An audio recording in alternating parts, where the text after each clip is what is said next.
Esquistossomose é uma infecção produzida por parasito, cuja sintomatologia clínica depende do estágio de evolução do parasita no hospedeiro. Esta imagem mostra o parasita, o macho e a fêmea, chamado Schistossoma mansoni. Características epidemiológicas. É uma endemia mundial ocorrendo em 72 países, principalmente na América do Sul, África, Caribe e leste do Mediterrâneo. No Brasil, é considerada uma endemia em franca expansão e já atinge 19 estados, estando presente de forma endêmica e focal do Maranhão até Minas Gerais, com focos isolados no Pará, Piauí, Rio de Janeiro, São Paulo, Paraná, Santa Catarina, Goiás, Distrito Federal e Rio Grande do Sul. Só lembrando que endemia significa uma doença que é característica de uma determinada região. Possui baixa letalidade, ou seja, baixa taxa de doença, e principalmente causas de óbito estão relacionadas às formas clínicas graves da doença. Este gráfico mostra que em algumas regiões a doença teve uma alta incidência entre os anos 75 e 77, mas que entre 2011 e 2014 houve uma redução significativa em alguns estados brasileiros e que no Brasil, o primeiro gráficozinho aqui da direita mostra, que a redução foi bastante significativa. Modo de transmissão. Os ovos do Schistossoma mansoni são eliminados pelas fezes do hospedeiro infectado, ou seja, do homem portador da doença. Na água, esses ovos eclodem, liberando uma larva denominada miracídio. Essa larva, ela infecta o caramujo. Esse caramujo vive em água doce, é um caramujo marrom. Após 4 a 6 semanas, essa larva ela abandona o caramujo numa forma chamada cercária, ficando livre nas águas naturais, águas doces. O contato humano com águas infectadas de rios, lagos, lagoas, pelas cercárias, é a maneira pela qual o indivíduo adquire a esquistossomose. Essas imagens mostram a forma de transmissão da doença. O indivíduo evacua no solo, esse indivíduo está contaminado, com o parasita, o Schistossoma mansoni, e ele elimina miracídios, larvas, nas suas fezes. Essas larvas entram numa água doce, encontram um caramujo, presente na água, entram no caramujo e após algumas semanas se transformam numa forma infectante para o homem, a cercária. Quando o homem, entra nesta água para banho, para lavagem de roupa, para lavagem de vasilhas, acaba a cercária penetrando, perfurando a pele do homem e penetrando no indivíduo. Como falado anteriormente, as formas, de utilização da água pelo homem pode fazer esse homem se infectar. À medida que ele utiliza essa água para banhos, para lavagem de louça, lavagem de roupa, para pescar, e ele acaba se contaminando com a cercária. O quadro clínico da doença, a forma aguda, pode ser assintomática, quer dizer que o indivíduo pode não apresentar sintomas, ou apresentar uma dermatite urticariforme, acompanhada de erupção papular, eritema, edema e prurido, ou seja, coceira, edema, vermelhidão no local onde a larva cercária penetrou. Após algumas semanas, pode apresentar febre, anorexia, que é a falta de apetite, dor abdominal e cefaleia. Esses sintomas podem ser acompanhados de diarreia, náuseas, vômitos, tosse seca e com o passar do tempo, acontece a hepatomegalia, ou seja, o crescimento do fígado desse indivíduo. Neste slide a gente vê algumas manifestações da doença, tonteira, febre, fraqueza, diarreia, emagrecimento, náuseas, dor abdominal, erupções cutâneas. Na forma mais grave, o fígado está volumoso, está contraído devido à fibrose, né? E o baço também pode estar crescido, esplenomegalia. Com isso, o indivíduo tem a famosa barriga d'água, ascite. Varizes do esôfago começam a se formar, uma vez que o fígado crescido, né, endurecido pela fibrose, não permite a passagem de sangue pela veia porta, como é, né, correto na fisiologia do fígado. Então, por isso, acaba o sangue subindo por vasos sanguíneos não preparados para um volume de sangue grande, vasos sanguíneos do esôfago, e aí esses vasos dilatam, né? Começa o indivíduo a apresentar varizes de esôfago. Isso faz o indivíduo ter hematêmese, ou seja, vômitos com sangue, quando essas varizes arrebentam, quadro anêmico por conta da perda sanguínea, desnutrição e alguns sintomas relacionados com o crescimento do baço, hiperesplenismo. Imagens mostrando, né, crianças com abdômen extremamente volumoso, isso popularmente é conhecido como barriga d'água, nós conhecemos como ascite. Isso está acontecendo porque o sangue não conseguindo passar pelo fígado, que está fibrosado, está crescido, né? Esse sangue sobe por veias que se dilatam, né? Veias que ficam dilatadas no esôfago, e aí o indivíduo começa a vomitar sangue, começa a ter um quadro anêmico, né? O baço também, por sua vez, cresce porque não consegue mandar o volume de sangue para o fígado. Há um emagrecimento nesse indivíduo, né? Então, ou seja, algumas das alterações da doença chamada esquistossomose. O tratamento é feito com 2 medicamentos, praziquantel e oxaniquine. Esses 2 medicamentos são eficazes enquanto ainda o parasita não causou danos irreversíveis no fígado, né? A partir do momento que o indivíduo já tem a hepatomegalia, né, o crescimento do fígado, e há também a esplenomegalia, que é o crescimento do baço, a ascite, né, a famosa barriga d'água, a cura é mais complexa. Então, por isso que ele fala aqui, ó, o tratamento de suporte deve ser instituído para as alterações. Aí tem que se tratar essas alterações que o indivíduo tem. Provavelmente, né, não há mais cura para essa pessoa. Imagens dos 2 medicamentos, né, praziquantel, oxamiquina. As medidas de controle, elas estão baseadas em quê? Controle dos portadores, para que esses indivíduos não venham evacuar no solo e colocar lá as larvas. Identificação e tratamento dos portadores de doença, para eles, né, serem curados. Controle dos hospedeiros intermediários, que são os caramujos. Com isso, fazendo o quê? Pesquisa de coleções hídricas, pesquisa nas águas, para determinar o seu potencial de transmissão e tratamento químico dos criadouros, ou seja, tentar matar os caramujos para que eles não, sendo, né, hospedeiros do miracídio, da larva, não tenham a forma contaminante para o homem, que é a cercária. Então, o controle dos vetores significa identificação e tratamento dos criadouros de importância epidemiológica e alterações ambientais, né? É possível que haja um controle biológico com aplicação de moluscidas, né?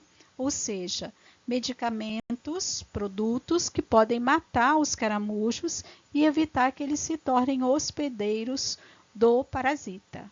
Outra medida de controle seria a modificação permanente das condições de transmissão, educação em saúde, avisando a população, conversando sobre a doença, mobilização comunitária, saneamento básico, saneamento ambiental, né, para evitar os focos da esquistossomose.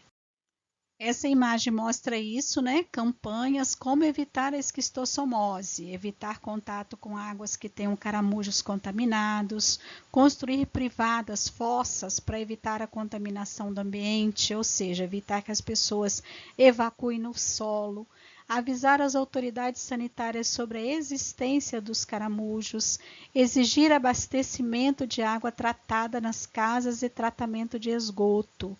Então, campanhas, né, de orientação para a população, o agente de saúde investigando a presença dos caramujos.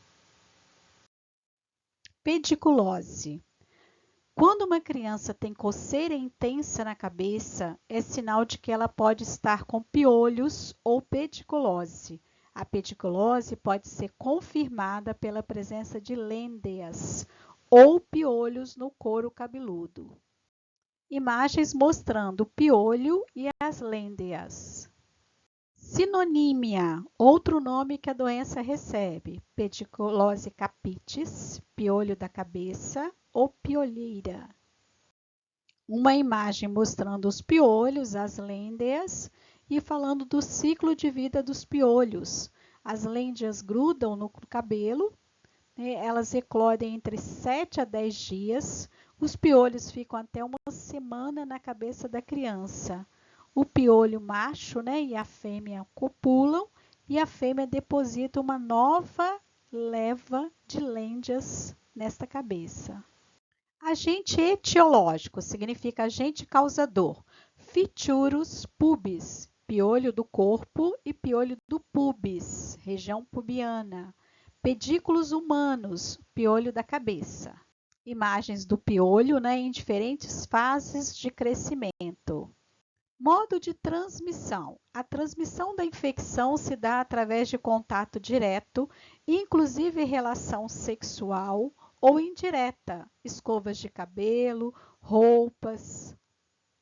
Mostrando algumas formas de transmissão, né? Então, utilização de pentes, escovas, bonés, ou seja, compartilhamento, né, desses objetos e também a proximidade, né, dos indivíduos. Por isso que a pediculose ela é mais comum, a pediculose de cabeça, né? Ela é mais comum em crianças, porque a criança ela tem uma questão social de aproximação diferente do adulto.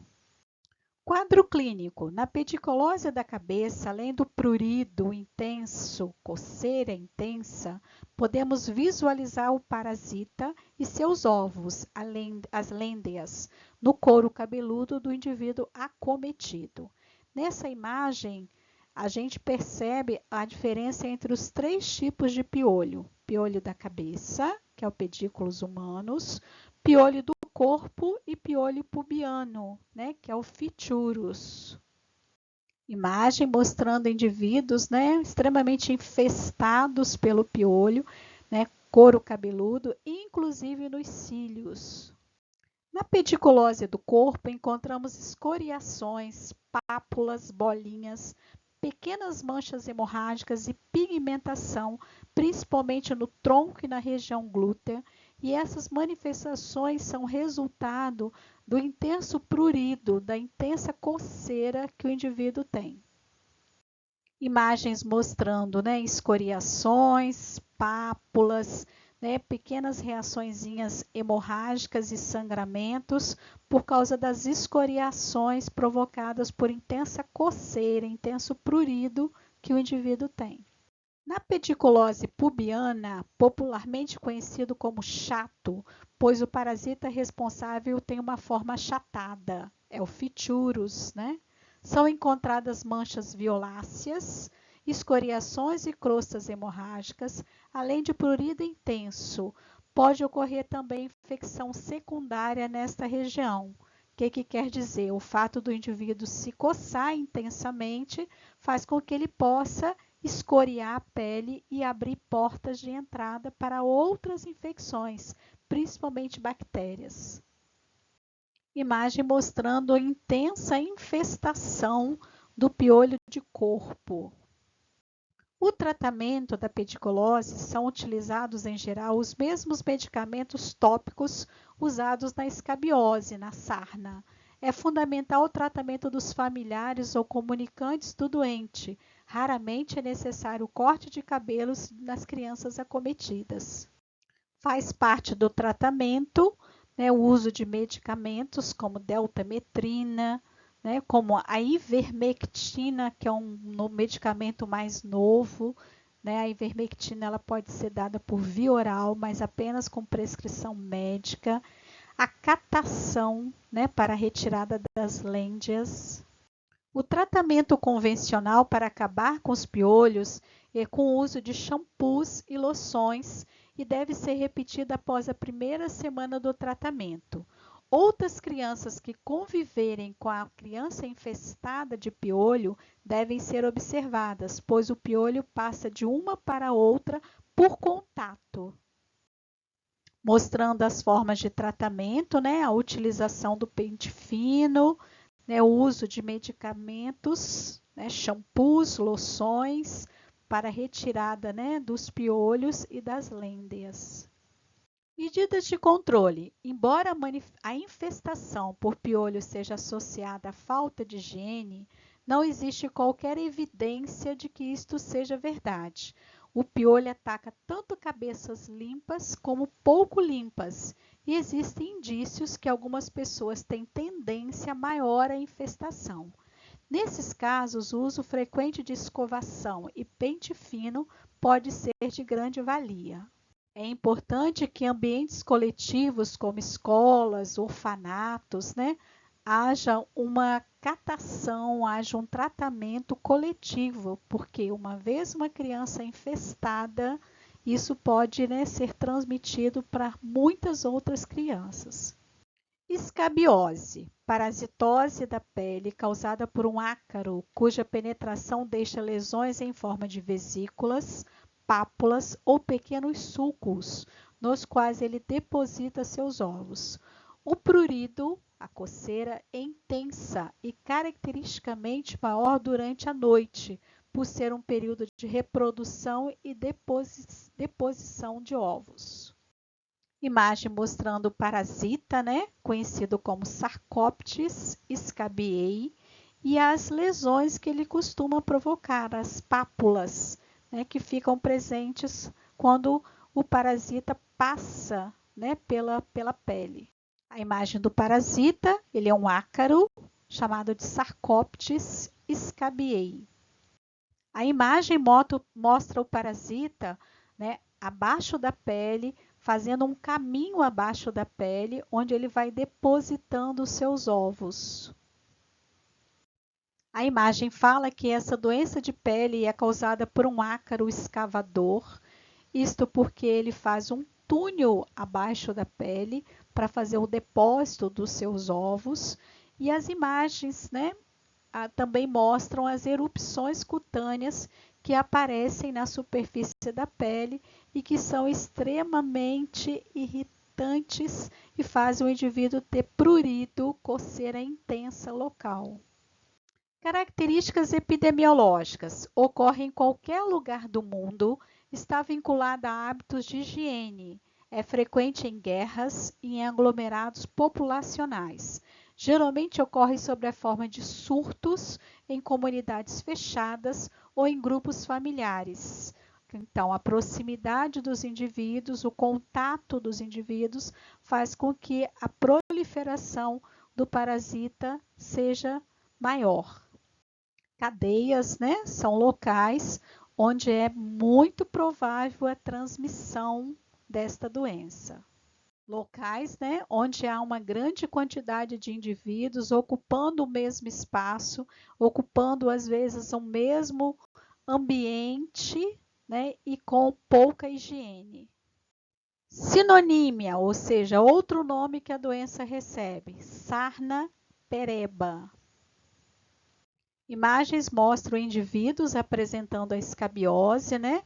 Intensas escoriações e lesões na pele. Essas lesões são extremamente irritadas, né? E coçam muito, prurido intenso. Mais imagens mostrando lesões, né? Causadas pelo parasita. Regiões mais comuns, abdômen, mamas, axilas, né? São regiões mais propensas à proliferação do parasita.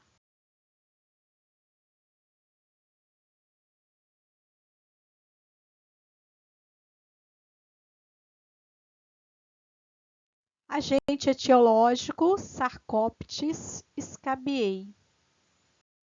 Sarcoptes scabiei é o causador da escabiose, é um ácaro que cava a pele e deposita seus ovos. A imagem do parasita, o Sarcoptes.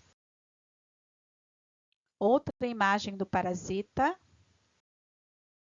Modo de transmissão da doença, contato direto com doentes, contato com roupa de cama do doente, contato através das relações sexuais.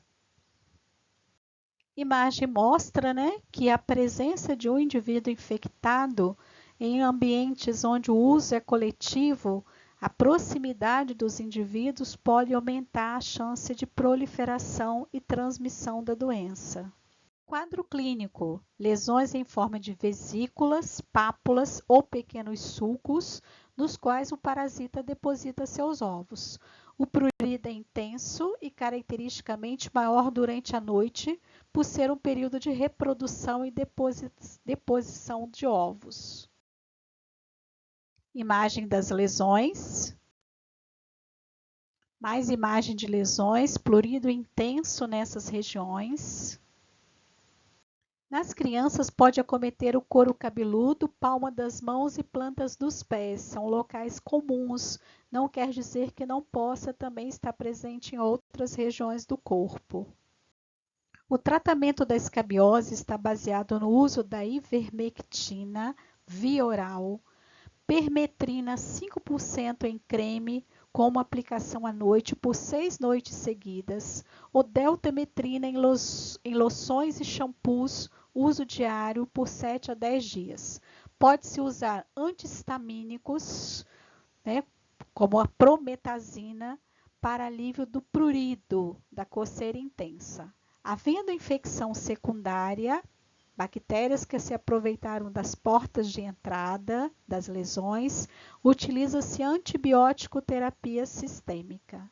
Ivermectina, medicação via oral, só deve ser utilizada com recomendação médica.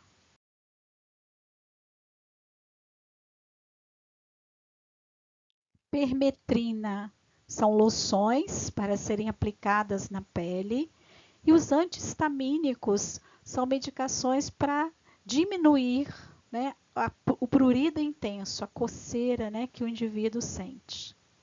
As medidas de controle estão baseadas no tratamento do doente, lavar as roupas de banho e de cama com água quente pelo menos a 55 graus para matar o parasita. Imagem mostra medidas de controle, né, banho frequente lavagem das mãos. Faz parte das medidas de tratamento e de prevenção para evitar a transmissão a outros indivíduos. A fervura da roupa numa temperatura mínima de 55 graus. Toalhas, roupas de cama, roupas do indivíduo contaminado. Roupas limpas e passadas a ferro quente é essencial e fazendo parte da higiene para o controle da doença. Filariose. A filariose por Escherichia bancroft é causada por um nematóide que vive nos vasos linfáticos dos indivíduos infectados, apresentando diversas manifestações clínicas. Essa doença é transmitida por um mosquito vetor. Sinonímia, outros nomes que a doença recebe: filariose, filaríase de Bancroft ou elefantíase. Uma imagem da manifestação clínica da doença, né? A paciente apresenta intenso edema no membro inferior. Além dos membros inferiores, essa doença também pode acometer o escroto, causando deformidade e alteração significativa desta estrutura. Normalmente a circulação sanguínea também está extremamente comprometida nesse membro alterado, o que faz com que o indivíduo possa ter lesões, feridas na região. Ciclo de vida da Escherichia Bancroft. O mosquito vetor infectado pica o homem, transmitindo ao homem a larva. Essa larva, ao se instalar na corrente sanguínea do homem, se transforma no verme adulto. O verme adulto obstrui a circulação linfática do homem. Em regiões endêmicas para a doença, vários indivíduos podem apresentar as alterações nos membros inferiores. A imagem mostra o indivíduo com uma alteração significativa da perna devido à doença. Outra imagem também mostrando o indivíduo com alterações significativas nos dois membros inferiores. O mais comum é que os indivíduos apresentem alterações em apenas um dos membros. Esta alteração pode ser tão significativa que o indivíduo apresenta um membro extremamente deformado, lembrando a pata de um elefante. Por isso o nome popular da doença, elefantíase. Características epidemiológicas. A filariose linfática tem grande importância na África. Foi uma doença prevalente no Brasil, mas hoje encontra-se restrita a alguns focos persistentes no Pará, Pernambuco e Alagoas. Agente etiológico, Escherichia Bancroft. Imagem do parasita. Outras imagens do parasita são conhecidos como microfilárias. Modo de transmissão: pela picada dos mosquitos transmissores com larvas infectantes. O Culex é o principal transmissor no Brasil. Em geral, as microfilárias têm periodicidade para circular no sangue periférico, sendo mais detectadas à noite, entre 23 horas e 1 hora. Imagem do mosquito transmissor, Culex. A doença não se transmite de pessoa a pessoa. O ciclo se faz de homem infectado com microfilaremia, ou seja, a presença das microfilárias no sangue, picado por um inseto transmissor, que transmitirá a outro indivíduo após a maturação das microfilárias no vetor, que ocorre entre 12 a 14 dias do repasto sanguíneo, ou seja, depois que o inseto sugou o sangue, 12 a 14 dias após esse ato. A microfilaremia, a presença das microfilárias no sangue, pode persistir aproximadamente de 5 a 10 anos. Quadro clínico. Os casos crônicos mais graves são de indivíduos que apresentam hidrocele, quilúria e elefantíase de membros, mamas e órgãos genitais.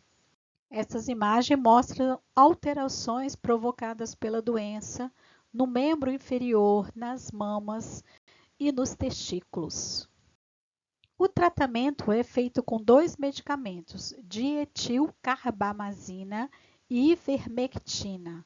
O período exato de tratamento não tem sido estabelecido, porém estima-se que deve-se administrar dose única por 5 a 10 anos. É justamente o período que o indivíduo tem a microfilaremia, ou seja, a presença das microfilárias no sangue dele. Medidas de controle: redução da densidade populacional do vetor, os mosquitos, através de biocidas, mosquiteiros ou cortinas impregnadas com inseticidas para limitar o contato entre o vetor e o homem. Borrifação intradomiciliar dentro dos domicílios com inseticidas de efeito residual. Outra importante medida de controle seria a educação em saúde. Informar as comunidades das áreas afetadas sobre a doença e as medidas que podem ser adotadas para sua redução ou eliminação. Identificação dos criadouros potenciais no domicílio e peridomicílio, estimulando a sua redução pela própria comunidade, ou seja, combate ao mosquito. Outra medida de controle é o tratamento em massa para as populações humanas que residem nos focos, de acordo com os esquemas preconizados no item de tratamento, ou seja, tratamento de todos os indivíduos infectados. Malária, doença infecciosa febril aguda causada por parasita intracelular, caracterizada por febre alta acompanhada de calafrios, suores e cefaleia, que ocorrem em padrões cíclicos a depender da espécie de parasita infectante. Alguns sintomas da malária: na região do cérebro, dor de cabeça; região sistêmica, febre e falta de apetite; região muscular, cansaço e dor muscular; dores nas costas; na pele, tremores, suor, palidez; a nível respiratório, tosse seca; a nível do fígado, inchaço, edema do fígado; e a nível de estômago, náuseas e vômitos. Alguns sintomas da malária: febre, cefaleia e tremores, calafrios. Características epidemiológicas: estima-se que mais de 40% da população mundial está exposta ao risco de adquirir malária. O Brasil, no ano de 2003, registrou 407.652 casos de malária, sendo a espécie Plasmodium vivax de maior incidência, 78,5%. A região da Amazônia Legal concentra 99,5% dos casos, tendo sido identificados nessa região 71 municípios como sendo de alto risco para a malária, ou seja, com um índice parasitário anual igual ao maior a 50 casos por 1.000 habitantes. O mapa mostra áreas de maior incidência no Brasil, áreas com transmissão da malária, seria o roxo mais escuro, né? Áreas com risco limitado de transmissão, seria a regiãozinha mais clara, o lilás, mas a nível mundial existe também bastante países onde a malária é bastante concentrada. No Brasil, a Amazônia Legal é a área de maior concentração. Modo de transmissão: através da picada da fêmea do mosquito Anopheles, infectada pelo Plasmodium. Não há transmissão direta da doença de pessoa a pessoa, então é necessário a picada do mosquito vetor. Raramente pode ocorrer transmissões através de transfusão de sangue infectado, uso compartilhado de seringas e, mais raro ainda, por via congênita. Forma de transmissão da doença: a picada do mosquito vetor, né, transfusões sanguíneas ou contato com material contaminado com sangue. Dentro do sangue do homem infectado, os plasmódios ocupam as hemácias. Quando o rompimento das hemácias acontece, provocado pelo parasita, é justamente o momento em que os picos febris se manifestam em maior quantidade e elevação. Quadro clínico: uma fase sintomática inicial com mal-estar, cefaleia, cansaço e mialgia, dor muscular, geralmente vem antes da clássica febre da malária. Ataque paroxístico: inicia-se com calafrio que dura de 15 minutos a 1 hora, sendo seguido por uma fase febril com temperatura corpórea podendo atingir 41 graus ou mais. Nos ataques paroxísticos são previstos picos febris extremamente altos. Após um período de 2 a 6 horas, ocorre defervescência da febre, a febre é baixa, e o paciente apresenta sudorese profusa, intensa e fraqueza intensa também. Hoje, as formas brandas são causadas pelo Plasmodium malariae e o Plasmodium vivax, e as formas clínicas mais graves são causadas pelo Plasmodium falciparum, especialmente em adultos não imunes, crianças e gestantes que podem apresentar manifestações mais graves da doença. Imagens de lâminas, né, com gotas de sangue, mostrando a presença do parasita no sangue.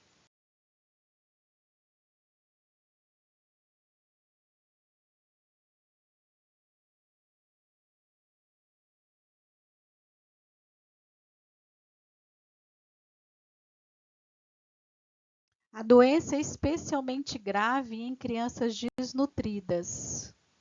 Uma forma grave da doença é a malária cerebral. O tratamento da doença visa interrupção da esquizogonia sanguínea, ou seja, do rompimento que o parasita provoca nas hemácias, responsável pela patogenia, ou seja, pela doença e pelas manifestações clínicas da infecção.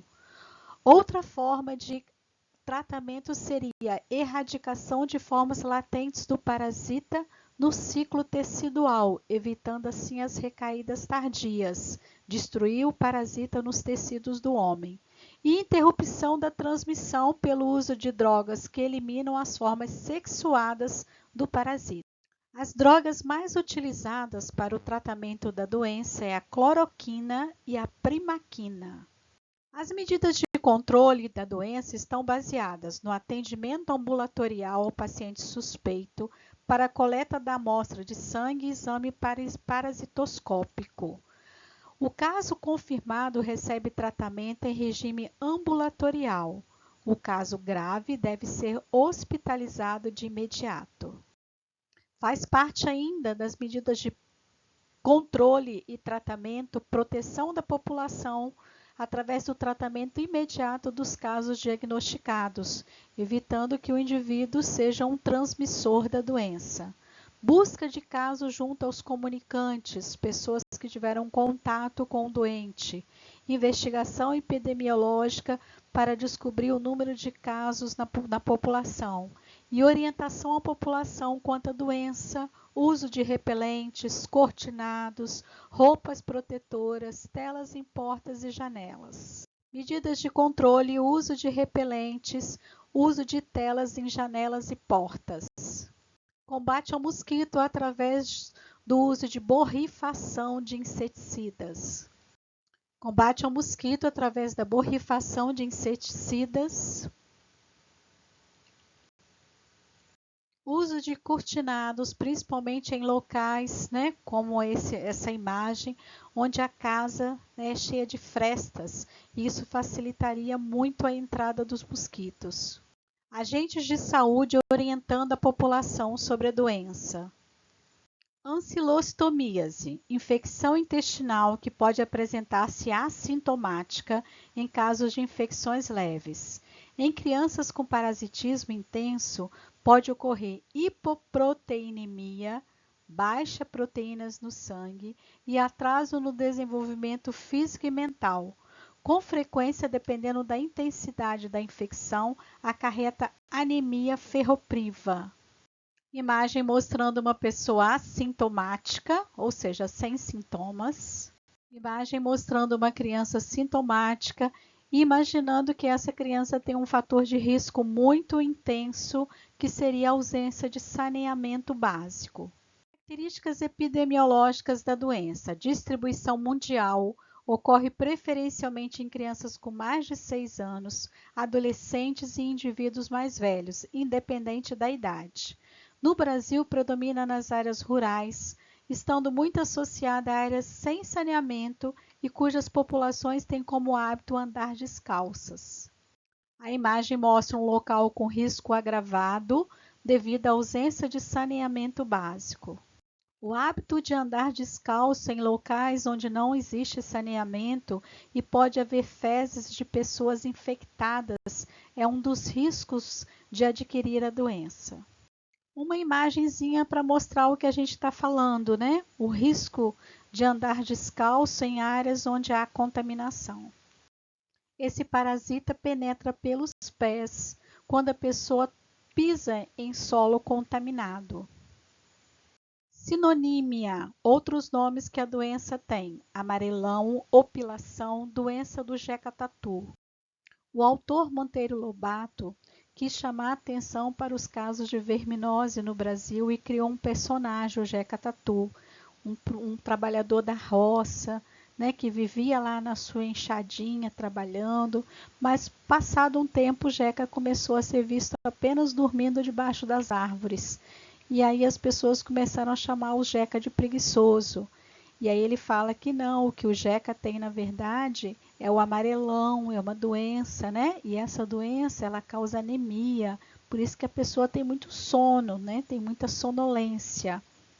Aqui a imagem do Jeca Tatu, do personagem criado pelo Monteiro Lobato, e a imagem do parasita, né? O parasita ele tem na sua boca dentes, lâminas cortantes, e essas lâminas ficam presas no intestino e ele acaba sugando o sangue do intestino. Por isso que um dos principais sintomas da doença são sintomas de anemia. Mais uma imagem lembrando a historinha do Jeca. Preguiça? Não. O pobre Jeca é um doente. Se está anêmico, enfesado, desanimado, é porque sofre do amarelão ou opilação, terrível doença que pode ser facilmente curada. O médico examinando, né, as mucosas da paciente, investigando a possibilidade de mucosas descoradas, o que poderia levá-lo a pensar na anemia. Agente etiológico da doença: Ancylostoma duodenale e Necator americanus. Imagem do parasita. O parasita possui lâminas cortantes, né, na sua boca e ele se agarra no intestino e essas lâminas acabam sugando o sangue do intestino. Os dois vermes que podem ser agentes causadores da doença: Ancylostoma duodenale e Necator americanus. O ovo e as larvas do verme. Modo de transmissão: os ovos que estão nas fezes são depositados no solo, onde se tornam embrionados e posteriormente se transformam em larvas. As larvas infectantes penetram na pele, geralmente pelos pés, causando uma dermatite característica. O ciclo evolutivo mostra que o ovo deixado no solo através das fezes de alguém contaminado eclode, libera larva. Essa larva penetra pela pele do indivíduo que, descalço, né, teve contato com o solo úmido onde tinha as larvas do parasita, e essa larva penetra no organismo do homem. Ciclo da doença: ancilostomose é transmitida através do contato direto do verme com a pele humana e pode ocorrer de diversas formas. Um exemplo é andar descalço em solo contaminado pela larva, que imediatamente entra no organismo e se aloja no intestino grosso, ou até mesmo deixar as crianças brincarem em solo sem um tratamento específico, ou com falta de saneamento básico, com falta de limpeza urbana, falta de tratamento de esgoto e até de tratamento correto da água. No interior do organismo, a larva passa pelos vasos linfáticos, ganha corrente sanguínea e nos pulmões penetra nos alvéolos pulmonares. Daí migra para a traqueia, faringe, são engolidas, são deglutidas e chegam até o intestino delgado, onde se fixam atingindo a maturidade e passando a produzir milhares de ovos por dia. A imagem mostra o verme adulto aderido, né, à parede intestinal. Quadro clínico da doença: em caso de infecções leves, o parasitismo pode apresentar-se assintomático, não ter sintomas. As manifestações mais frequentes nos casos sintomáticos são prurido na região da pele, coceira na região da pele invadida pelas larvas, acompanhado de uma vermelhidão, um eritema edematoso. E a hora que esse parasita chega no interior do organismo, principalmente na região intestinal, dor abdominal, náuseas, vômitos, diarreia, flatulência, presença de gases, anorexia, falta de apetite, fraqueza e perda de peso. Alguns dos sintomas da ancilostomose: emagrecimento, fraqueza, reação urticariforme no local onde a larva penetrou. Ali tem um prurido, tem uma coceira intensa. Dor abdominal, quando o parasita já está instalado no intestino. Alguns outros sintomas: febre, vômitos, dor de cabeça, perda de apetite, diarreia, cansaço. Dependendo da intensidade da infecção, acarreta anemia ferropriva, pelo intenso hematofagismo exercido pelos vermes adultos, ou seja, os vermes começam a sugar sangue do intestino. As mucosas apresentam-se extremamente descoradas e isso é um dos sinais clássicos da anemia. Anemia significa baixa concentração de hemácias no organismo, né? O indivíduo ele tem cansaço, fadiga, né? Mucosas descoradas, conjuntiva descorada. O tratamento é feito com mebendazol, albendazol. As medidas de controle seriam desenvolver atividades de educação em saúde, conversando com a população sobre a doença, lavar as mãos antes das refeições e uso de calçados, então higiene pessoal, né, higiene dos alimentos, evitar a contaminação do solo mediante a instalação de sistemas sanitários para eliminação das fezes, especialmente nas zonas rurais, saneamento básico, evitando que o indivíduo tenha a prática de evacuar no solo, tratamento das pessoas infectadas para matar o parasita.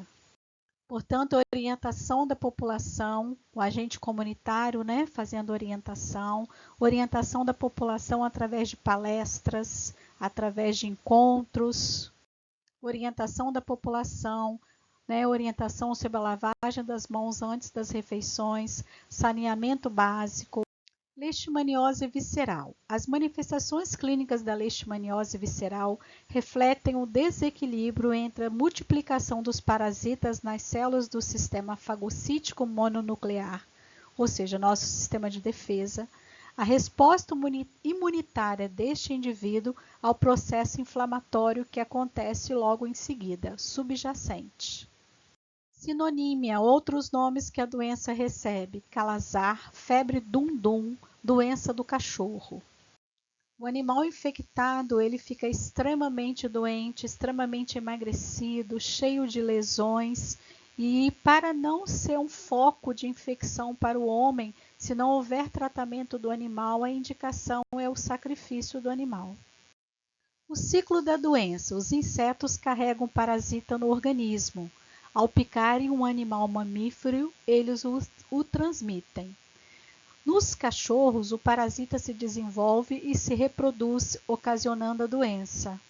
Outro mosquito pica o cachorro contaminado, adquire novamente o parasita e pica o homem. No homem, assim como no cão, no cachorro, o parasita se desenvolve e se reproduz.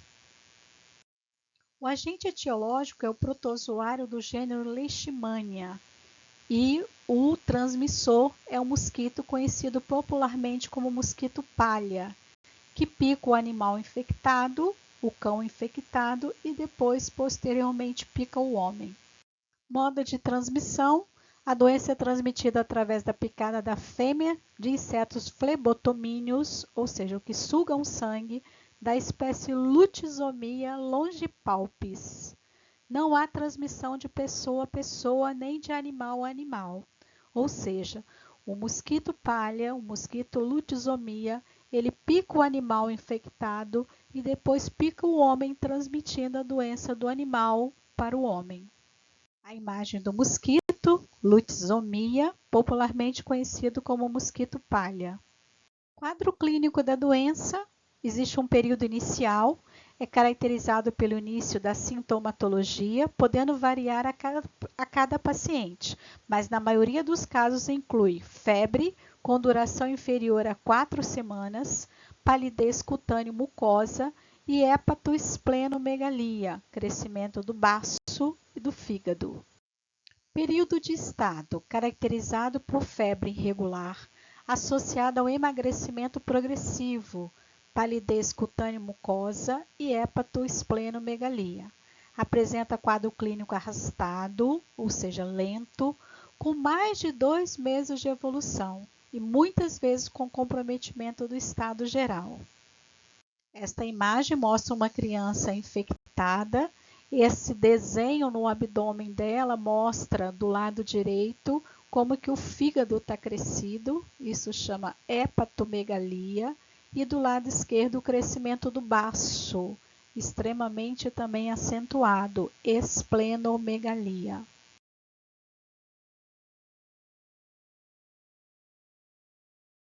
Uma imagem mostrando uma criança com intensa ascite, barriga d'água, né? Certamente devido ao crescimento também intenso do fígado e do baço.